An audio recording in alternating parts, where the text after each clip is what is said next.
Hello, my name is Dr. Patty Ann Ford. I'm going to talk to you today about the fourth principle of intuitive eating. So this is a series. There's 10 principles of intuitive eating. We're on the fourth. If you haven't seen them, go back. You can watch the different principles. There are technically 10. And intuitive eating is this mindset around listening to your intuition with food. Your intuition is kind of like your gut, your heart.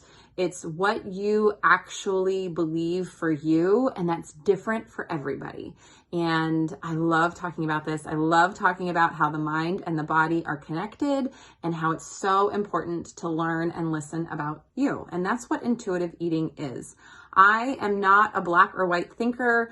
I think and feel that this idea of intuitive eating is so independently individualistic, yet these principles are principles and can be preferences within the principles. So the fourth principle of intuitive eating is challenging the food police. We live in a culture where there is rules with food, meaning there's wrong and right. That's typically what a rule would suggest. And if the rule is not followed, you're breaking the rule or you're cheating. So think about the different rules that you may or may not have with food. I can't eat red dye number 40. I can't eat sugar. I can't eat things more than with 10 grams of fat at a meal, which is 2 servings. I have to be eating 50 grams of protein at a meal. And so those nutrition facts can be your ally. They can be really helpful when it comes to anything medical. I worked as a clinical dietitian for 10 years.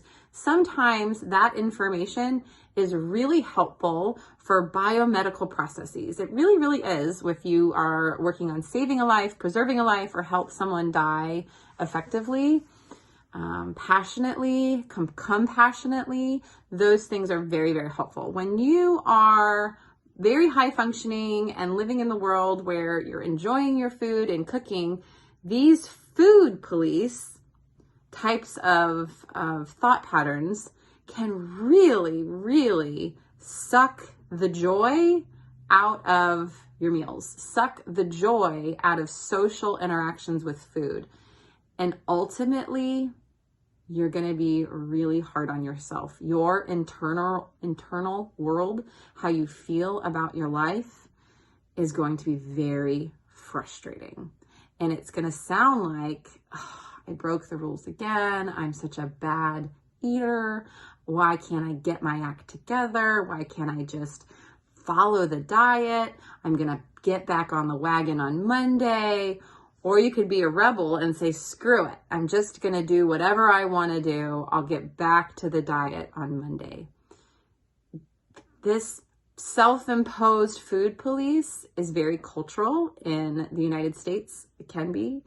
And so the intuitive eating principle of challenging the food police can be, I'm not going to listen to this today. I'm not going to be a good person because I'm eating a 200-calorie meal.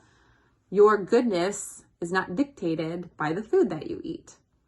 Your morality is not dictated by the amount of fat that you have.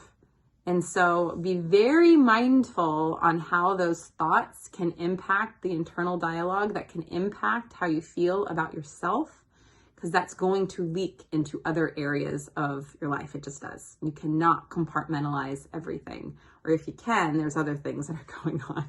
You're not a robot. And you're not meant to live like a robot.